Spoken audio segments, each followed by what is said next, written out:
Hero calling is something that's interesting because I am known to be a bit of a calling station. I don't like floating too much on rivers.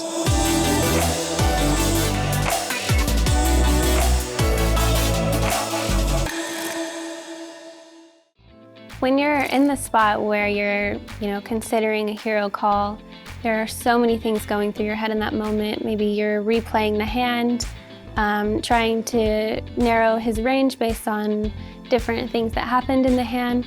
But it can be tempting to just want to see, and sometimes you call because you want to see. If you're contemplating a hero call or even a hero fold, try to not get it personal.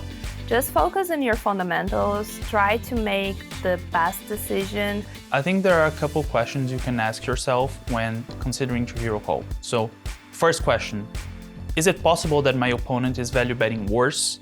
Because if the answer is yes, you can already call profitably regardless of anything else. If the answer is no, then you should ask yourself, is this spot overbluffed or underbluffed? When I'm contemplating a big hero call on the river, the main thing I want to consider is, do I block any of my opponent's value hands? Obviously, if I've got a really, really strong hand and I beat my opponent's value range, or maybe the bottom of my opponent's value range, I will always mostly call, because you're going to win a lot of money making those calls. But if you're looking for really a hero call, you have like fourth pair, you want to block, maybe your fourth pair blocks some of your opponent's sets that you can potentially have. But in some situations, that might not be the case because he may have been the aggressor before the flop, and your bottom pair may not relevantly block the value hands that your opponent's representing.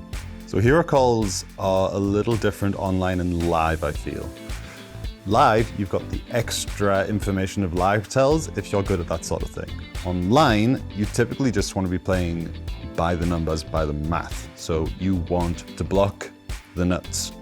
You want them to have lots of hands that would want to bluff and are stuck bluffing, or you want evidence that this particular player bluffs too much in this particular situation. It comes down to the player and his tendencies or her tendencies, and then if his or her line doesn't make sense. If there's something that doesn't make sense, and it's in my head, it's like, hey, that doesn't make any sense. I lean towards a call than a fold. So you have to make sure that you have something that, not only doesn't lose to your opponent's bluffs, you don't want to be that much of a hero, but also, can block his value when he's putting you to the test. For a call to be profitable, you should be winning around 30% of the time because in tournaments, the pots are never going to be as big on the river that the guy's going to jam 3 times pot, right? So when you start getting more technical about the game, then you understand that if you call here and you win 30% of the time, it's still going to be a profitable call. Especially if you're calling with queen high or something, it can be like a really exciting moment to be right in those moments. But you have to realize it's not about being right, it's about being consistent, and you have to sort of put your ego to the side.